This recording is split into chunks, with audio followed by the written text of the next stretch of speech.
one Quranic verse which is commonly misquoted, and I have a list of Quranic verses, and the most famous one is the verse in Surah At-Tawbah. Kill all the pagans, all the non-Muslims.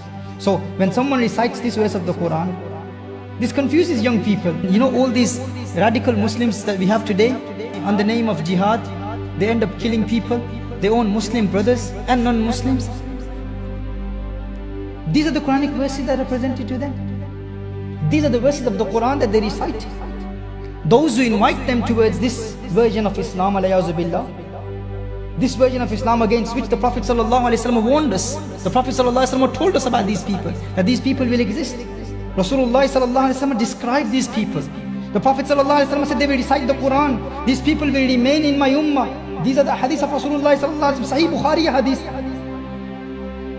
Hatta takhruja akhiruhum al-Masih ad-Dajjal, until the last group of these people will join forces with Dajjal.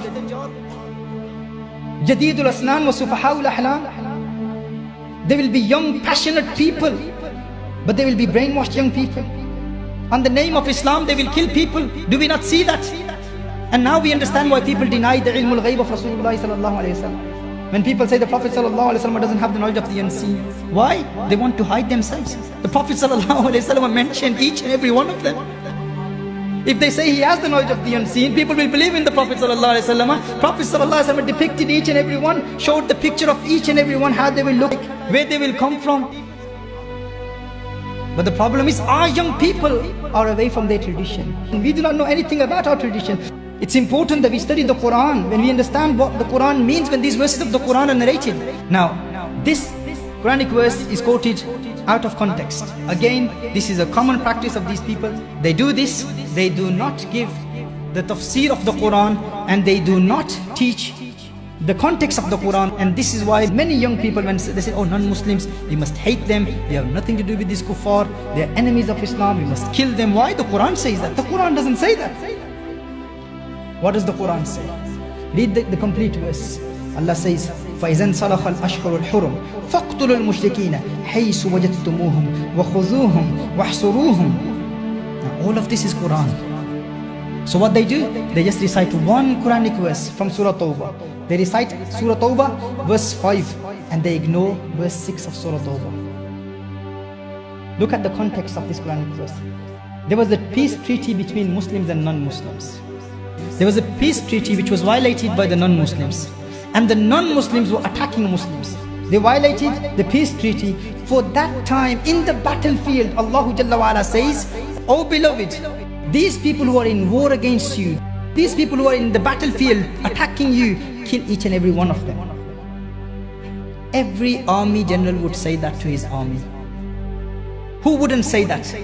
When you are in the battle, someone's attacking you, someone who is attacking you is about to take your life. To defend your life, you will fight back and attack back. This Quranic verse shows the mercy of Rasulullah sallallahu alaihi wasallam. And that is what I'm coming to now. Where is the mercy in this Quranic verse?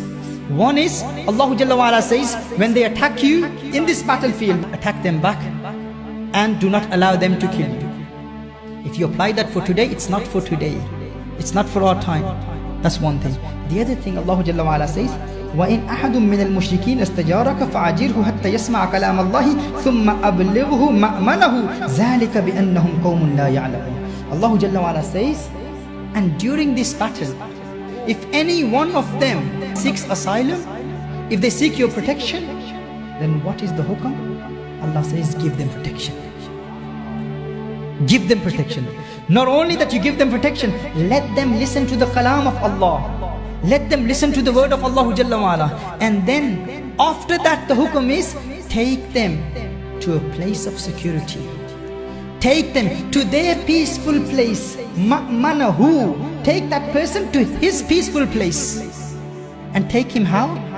Go as a protector. You take him with you and guard him and take him to the place of his security. Can you imagine this? If someone is attacking you, there's a possibility of that person being a murderer of your father, murderer of your mother, murderer of your children. And he says that I seek asylum. He doesn't accept Islam. This is a person who seeks asylum. He doesn't even accept Islam. Allah says, if he seeks asylum, You become his bodyguard and take him to a place of security. Tell me, brothers, can history display a greater example of mercy than this example given in the Quran? This Quranic verse is misconstrued by these people. This is a verse that shows the mercy of Islam.